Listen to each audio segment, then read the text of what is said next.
കഴിച്ചത്. ഒരു കൂലിപ്പണിക്കാരൻ്റെ ആത്മവിശ്വാസമാണോ എന്തോ, വർഷം ഇത്രയായിട്ടും രാജു ആ വാക്ക് തെറ്റിച്ചിട്ടില്ല.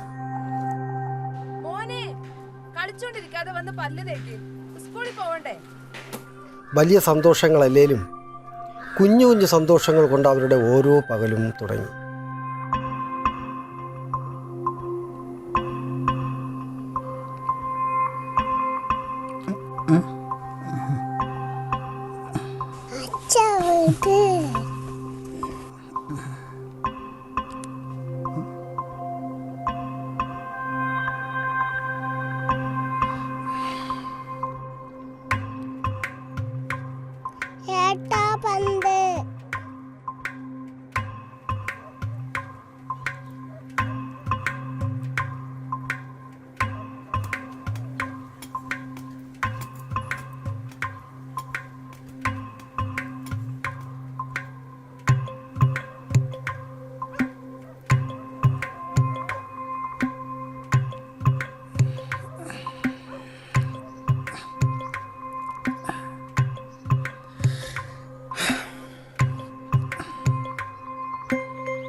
എന്താ അങ്ങനെ ചിരിച്ചോണ്ടിരിക്കുന്നേ? ഇന്ന് പണിക്കൊന്നും പോകുന്നില്ലേ?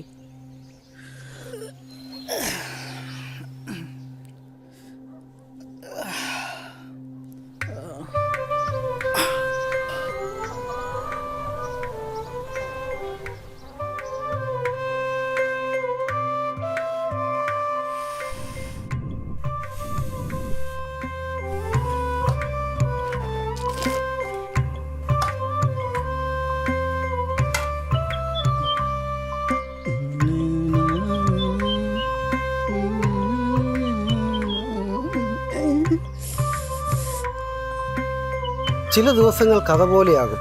നമ്മളൊക്കെ ആ കഥയിലെ കഥാപാത്രങ്ങളും. ആരെഴുതിയതാണെന്നറിയാതെ അങ്ങനെ ഒഴുകി ഒഴുകി നടക്കുന്ന കഥ.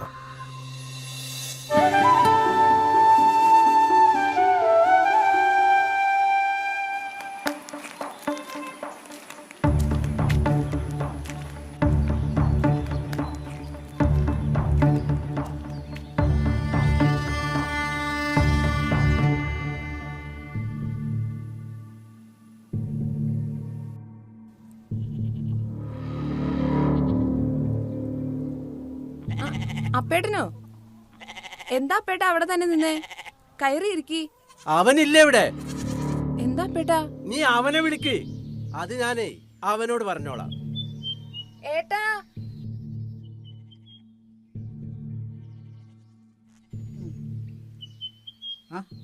അപ്പേട്ടനാ? ഞാൻ എണീക്കാൻ കുറച്ച് ലേറ്റായി. എന്താ പേട്ടാ, എന്താ കാര്യം? നീ ഇന്നലെ വീട്ടിൽ നിന്ന് എടുത്ത സാധനം അതിന്ന് വൈകുന്നേരത്തിൽ ഇടയ്ക്ക് എൻ്റെ വീട്ടിലെത്തണം. എന്താ പേട്ടാ, എന്ത് സാധനം? എന്താണെന്ന് ഞാനായിട്ട് പറയുന്നില്ല, അത് നിനക്കറിയാം. അതങ്ങ് കൊണ്ടുവന്നാ മതി. അതാ നിനക്ക് നല്ലത്. ഇതിപ്പോ വേറെ ആരും അറിഞ്ഞിട്ടില്ല, അറിയിക്കാൻ എനിക്ക് താല്പര്യമില്ല. എനിക്കെന്റെ സാധനം കിട്ടണം. നിങ്ങൾ എന്ത് വർത്താനം പറഞ്ഞു? ഞാൻ എന്ത് സാധനം നിങ്ങൾ പറയണേ? എന്താണെന്ന് നിനക്ക് അറിയില്ലേ? ഞാനും കണ്ടതാ, കാണിച്ചു തരാം.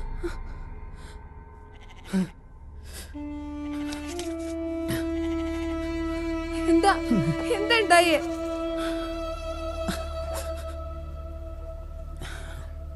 ഏട്ടാ, എന്താ ഉണ്ടായേ? ഒന്ന് പറ.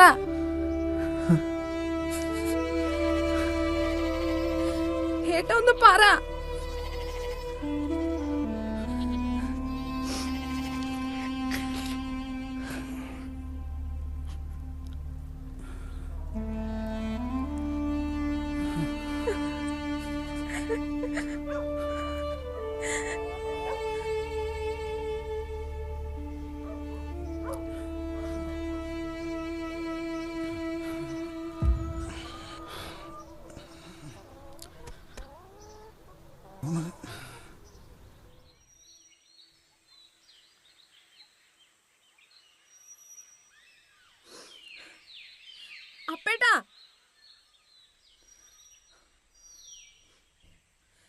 എന്താ അപ്പേട്ട കാര്യം?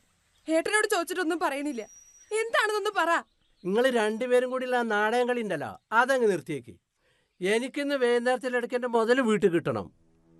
അവ പറഞ്ഞയച്ചതാവും കണ്ണീര് കാണിച്ച് വീഴ്ത്താനേ. അവ പഠിച്ച കള്ളനാണ്.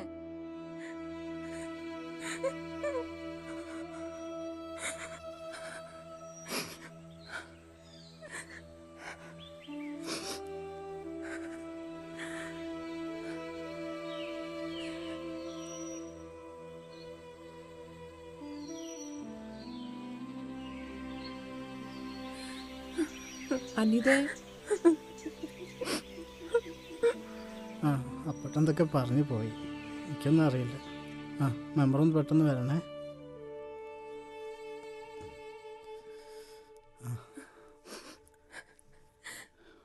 അവരെന്താ പറഞ്ഞേ? എനിക്കറിയില്ല ഏട്ടാ. എന്തൊക്കെയോ എടുത്തുന്നോ കാണാനില്ലെന്നോ എന്തൊക്കെയോ പറഞ്ഞു. എന്താ ചെയ്യ, എന്തൊരു കഷ്ടകരമാണ് ഈശ്വര.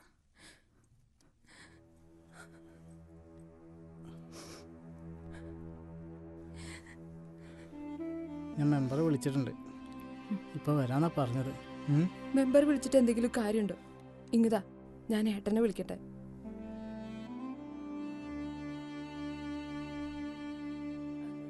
എനിക്കറിയില്ല ഏട്ടാ. ഏട്ടനൊന്ന് പെട്ടെന്ന് വാ, എല്ലാം വന്നിട്ട് നേരിട്ട് പറയാം.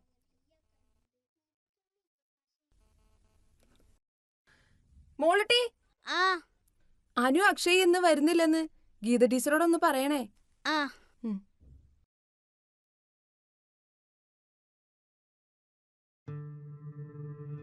എന്താ വരാത്തെ?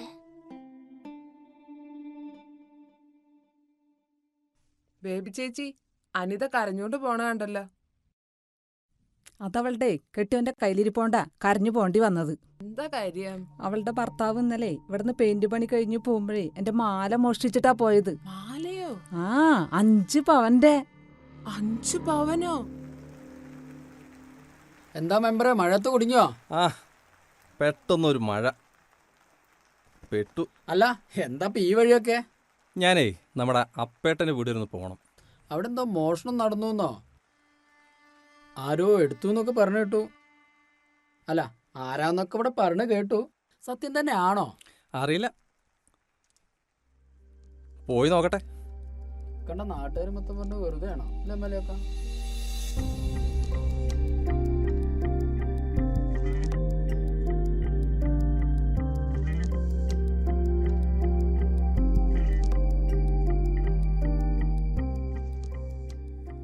അപ്പേട്ടാ ഒരു ഞാനൊരു വാർത്ത കേട്ടു, അതിൻ്റെ സത്യാവസ്ഥ അറിയാൻ വേണ്ടി ഇറങ്ങിയതാ. അതുവരെ വേണ്ടപ്പോഴേ മനസ്സിലായി. മെമ്പറായി പോയില്ലേ, എല്ലായിടത്തും എത്തണ്ടേ. അല്ല, എന്താ ഇപ്പം ഇതിൻ്റെ സത്യാവസ്ഥ? ഈ മോഷണം പോയെന്ന് പറഞ്ഞാൽ ശരി തന്നെയാണോ? മോഷണം പോയെന്ന് മാത്രമല്ല, അത് എടുത്തത് ആരാന്നും എനിക്കറിയാം. രാജു. അല്ല, അതും ഞാൻ കേട്ടു. അങ്ങനെ ഉറപ്പിച്ച് പറയാനെന്തെങ്കിലും? അവൻ ഇന്നലെ പെയിന്റ് പണി കഴിഞ്ഞ് പോയതിന് ശേഷമാണ് ആ സാധനം കാണാൻ ചെയ്യാതായത്. നഷ്ടപ്പെട്ടതേ 1ഉം 2ഉം പവനല്ല, 5 പവനാ. അങ്ങനെ കടലാസ് കഷ്ണം ഒന്നുമല്ലല്ലോ പാറി പോവാൻ. അത് ഇവിടുന്ന് നഷ്ടപ്പെട്ടിട്ടുണ്ടെങ്കിൽ മോളെ ഓടല്ലേ വീഴും. അപ്പേട്ടെന്നാ ഞാൻ വിടട്ടെ? മെമ്പർ വരുന്നുണ്ട്. രാജു വിളിച്ചപ്പോൾ ഞാനൊരു മീറ്റിങ്ങിലായിരുന്നു. ആ കാര്യങ്ങൾ കുറച്ച് കോംപ്ലിക്കേറ്റഡ് ആണല്ലോ രാജു. അതെന്താ മെമ്പർ അങ്ങനെ പറഞ്ഞേ? കുറച്ച് കാര്യങ്ങൾ ഞാൻ അവിടെ നിന്ന് ഇവിടെ നിന്നൊക്കെയായിട്ട് കേട്ടു. എന്താ ഇപ്പം എൻ്റെ സത്യാവസ്ഥ? നിങ്ങൾ തമ്മിൽ നേരത്തെ എന്തെങ്കിലും? ഞങ്ങൾ തമ്മിൽ ഇതുവരെ പ്രശ്നങ്ങളൊന്നും ഉണ്ടായിട്ടില്ല. പക്ഷേ ഇന്നാണിപ്പോൾ. ഇതിപ്പോൾ നാട്ടുകാർ മൊത്തം അറിഞ്ഞു. നാട്ടുകാരെങ്ങനെ അറിഞ്ഞ്? അതെനിക്കറിയില്ല. ഞാൻ അറിഞ്ഞത് നഷ്ടപ്പെട്ടതൊരു മാലയാണ്. മാലേ? അത് ഏകദേശം ഒരു 5 പവൻ വരും. 5 പവനോ? അങ്ങനെയാണ് കേട്ടത്. മെമ്പറെ, മെമ്പർ വന്നേ, ഇത് ചോദിച്ചിട്ടെന്നെ കാര്യം. കട്ടിട്ട് മുടിച്ചിട്ട് വേണ്ട എൻ്റെ അളിയനും കുടുംബത്തിനും ജീവിക്കാൻ. ഒന്നും കഥ അവിടെ കാണും, എല്ലാന്നുണ്ടെങ്കിൽ വേറെ ആരെങ്കിലും എടുത്തിട്ടുണ്ടാവും. നിങ്ങളൊന്നും അവിടെ ഇരിക്കുക. വേറെ ആരും എടുക്കാൻ സാധ്യതയില്ല എന്നാണ് 1-2 ആളുകൾ ഞാൻ അറിഞ്ഞത്. സത്യത്തിൽ എന്താ സംഭവിച്ചതെന്നുള്ള കാര്യം അറിയില്ല. ഈ ഒരു അവസരത്തിൽ നമ്മളിപ്പോൾ അവിടെ ചെന്നുകൊണ്ട് എന്താ കാര്യം? ഇനിയിപ്പോൾ നഷ്ടപ്പെട്ട സാധനം നമ്മളവിടെ പോയി തിരഞ്ഞിട്ട് അവിടുന്ന് കിട്ടിയാൽ തന്നെ അത് നമ്മൾ കൊണ്ട് വെച്ചാൽ നാട്ടുകാർ അവരും വിശ്വസിക്കുള്ളൂ. നമുക്കിപ്പോൾ വേണ്ടത് അതല്ല, അല്ലല്ലോ. നമ്മളല്ല സാധനം എടുത്തതെന്ന് തെളിയിക്കലാണ്. അതിനിപ്പോൾ നമ്മളെന്താ ചെയ്യുക? മോനെ, ഇവരൊന്ന് സ്കൂളിൽ പോയില്ലേ? ഇതൊക്കെ കേട്ടപ്പോൾ ഒന്നിനും തോന്നിയില്ല. ചുരുക്കി പറഞ്ഞാൽ നമ്മുടെ അടുക്കള പോഞ്ഞിട്ടില്ല എന്ന് ചുരുക്കം. നീ കട്ടനിട്.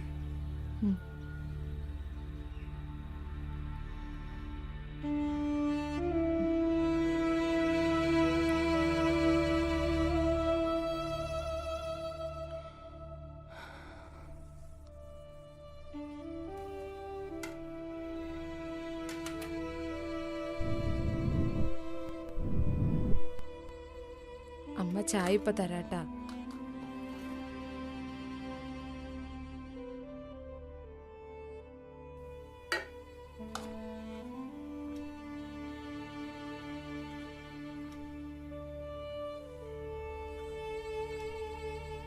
നിങ്ങളെ ഇതും കൊണ്ട് പോയിട്ട് ഉസ്മാനിക്കാന്റെ കടയിൽ നിന്ന് കഴിക്കാൻ എന്തെങ്കിലും വാങ്ങിട്ട് വാ.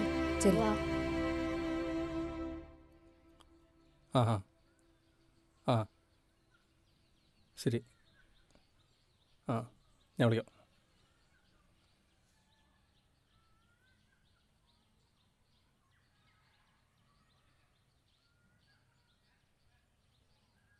നാട്ടുകാരുടെ കണ്ണും കാതൊക്കെ ഇപ്പോൾ ഇവിടേക്കാ. അവരാണെന്നുണ്ടെങ്കിൽ എന്തെങ്കിലും എക്സ്ക്ലൂസീവ് വാർത്ത കിട്ടാൻ കാത്തിരിക്കുക. അതെല്ലായിടത്തും കാണും അങ്ങനെ കുറേ എണ്ണം. അത് നിങ്ങൾ പറഞ്ഞത് ശരിയാ. അപ്പോഴേ ഞാനിപ്പോൾ ഒരു 4 ആൾ വിളിച്ചിരുന്നു. ഇതിപ്പോൾ രാജു എടുത്തിട്ടില്ല എന്ന് ഒരു 4-5 ആളുടെ മുന്നിൽ പറയണം. ഞാൻ എവിടെ വേണമെങ്കിലും വന്ന് പറയാൻ മെമ്പർ. അപ്പം അങ്ങനെയാണെങ്കിൽ ഇന്ന് വൈകിട്ട് നമുക്ക് അങ്ങാടിയിൽ ഓഫീസിൽ ചെന്ന് കൂടാം. അപ്പേട്ടനെ ഒരു വേണ്ടപ്പെട്ട 4 ആൾ വിളിക്കുകയും ചെയ്യാം. ആ ആയിക്കോട്ടെ.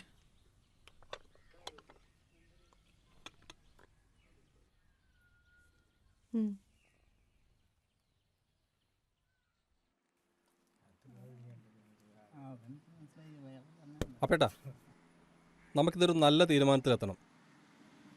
അതിന് എൻ്റെ ആളെ കാല് പിടിക്കല്ലോ വേണ്ടത്. നിങ്ങളൊന്ന് ഇരിക്കുക.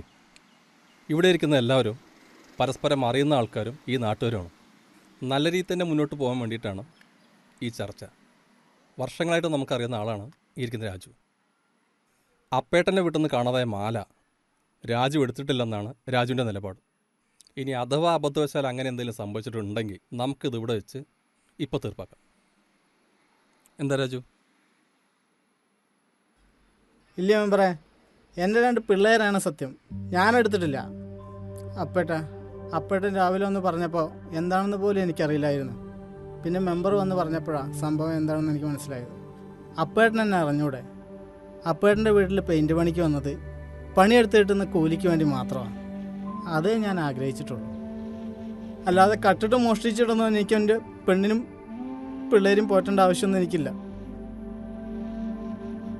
അവരോട് പോയി പോലീസ് കേസ് കൊടുക്കാൻ പറ മെമ്പറേ. ബാക്കി അവരന്വേഷിക്കട്ടെ. താനൊന്ന് ഇരിക്കടോ, വെറുതെ പ്രശ്നം ഉണ്ടാക്കല്ലേ. അപ്പേട്ടാ, രാജു എടുത്തിട്ടില്ലെന്ന് ഇത്രയും പേരുടെ മുമ്പിൽ വെച്ച് പറയുമ്പോൾ ഇനി എന്താ ചെയ്യേണ്ടെന്നുള്ളത് അത് അപ്പേട്ടൻ്റെ തീരുമാനം. ഇയാളെന്തൊന്നും മിണ്ടാത്ത്? മാല അയാളെന്നെ വിഴുങ്ങിയാ? ഇരിക്കും. ഞാൻ പറയാം. അപ്പേട്ടാ, നമുക്ക് എന്തെങ്കിലും ഒരു തീരുമാനം വേണം. രാജു തന്നെ എടുത്തു എന്നാണോ അപ്പേട്ടനെ ഇപ്പോഴും വിശ്വസിക്കുന്നത്? നിങ്ങളിങ്ങനെ മിണ്ടായിരുന്നോണ്ട് കാര്യമല്ല.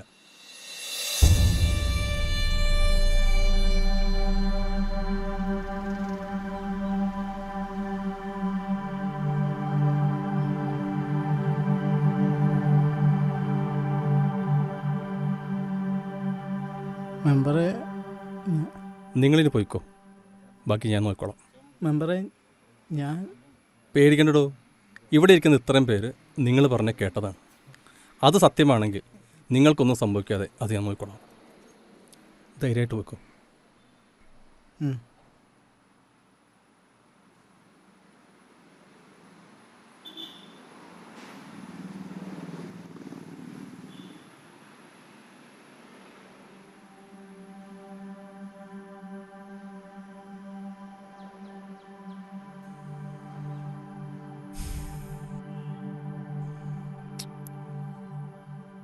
അപ്പേട്ടാ, നമുക്കിത് പോലീസ് കേസ് കൊടുക്കാം. അപ്പേട്ടൻ പറഞ്ഞ പോലെ ഇതെന്നെ കൊണ്ട് കൂട്ടിയാൽ കൂടുന്നല്ല. അതൊന്നും വേണ്ട, എൻ്റെ മാല കിട്ടി. കിട്ടിയോ? എന്നിട്ടെന്താ ആദ്യം പറഞ്ഞത്? ഇത്രയും നേരം ഞങ്ങളൊക്കെ വിഡ്ഢികളാക്കിയിട്ട് നിങ്ങൾക്ക് എന്താ കിട്ടിയത്? എൻ്റെ മുതൽ എവിടെയും പോയിട്ടില്ല. അത് ഞാൻ ഈ നാട് മുഴുവൻ പാടി നടക്കണോ? അത് വിട്ടേക്ക്. ഇനി അതിൻ്റെ പിന്നാലെ നടന്ന് നീ നിൻ്റെ ചീത്തപ്പേര് കൂട്ടണ്ട. അപ്പേട്ടനൊന്ന് നിന്നേ. ഞങ്ങൾ ഈ നേതാക്കന്മാരെ കണ്ടതിലും കേട്ടതിലും കയറി അങ്ങോട്ട് ഇടപെടും. അത് ചിലപ്പോൾ ആരും ക്ഷണിച്ചിട്ടൊന്നും ആയിരിക്കില്ല. നിങ്ങളിപ്പോൾ പറഞ്ഞ ചീത്തപ്പേരില്ലേ, അതൊക്കെ പലപ്പോഴും അങ്ങനെ കിട്ടിയിട്ടുള്ളതാണ്. എന്ന് കരുതി ഞങ്ങളാരുടെയും പ്രശ്നത്തിൽ ഇടപെടാതെ ഇരിക്കൂല. അതാ ഞങ്ങൾ ഈ നേതാക്കന്മാരുടെ ഒരു ശീലം. പിന്നെ നിങ്ങളിപ്പോൾ പറഞ്ഞല്ലോ നിങ്ങളുടെ മുതലൊന്നും എവിടെ നഷ്ടപ്പെട്ടു പോയിട്ടില്ല എന്ന്. ഇനി അഥവാ പോയാൽ തന്നെ പണം കൊടുത്ത് വേറെ മേടിക്കാൻ പറ്റും. പണം കൊടുത്താൽ കിട്ടാത്ത പലതും ഉണ്ട്. ഇപ്പോഴൊന്ന് പോയാൽ കുടുംബമല്ലേ, അവർക്കിന്ന് സമൂഹത്തിന് മുന്നിൽ നഷ്ടപ്പെട്ടു പോയ അവരുടെ സത്യസന്ധത, നന്മ, വിശ്വാസം, അതൊക്കെ തിരിച്ചു കൊടുക്കാൻ നിങ്ങളെ കൊണ്ട് സാധിക്കുമോ?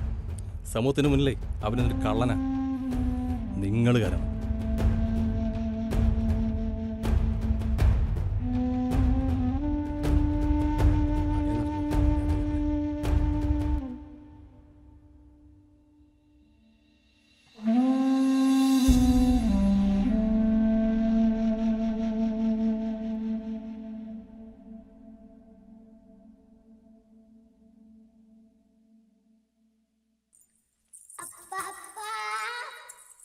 അപ്പാപ്പൻ്റെ കണ്ണട മോളെ.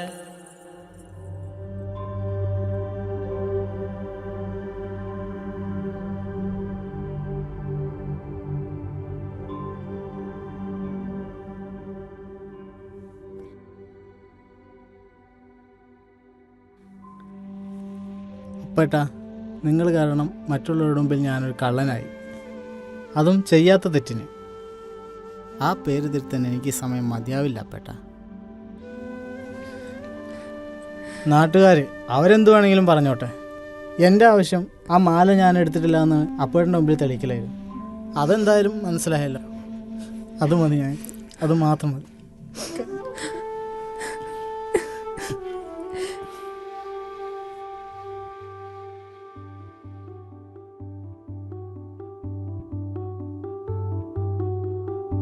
കണ്ടില്ലേ, കത്തിയേക്കാൾ മൂർച്ചയുള്ള ആയുധമാണ് പലപ്പോഴും നമ്മുടെ നാട്ടിൽ. പക്ഷെ അത് തിരിച്ചറിയാനുള്ള നല്ല മനസ്സുണ്ടായാൽ മതി. സ്നേഹം നിറഞ്ഞ വാക്കുകൾ പരസ്പരം കൈമാറാൻ.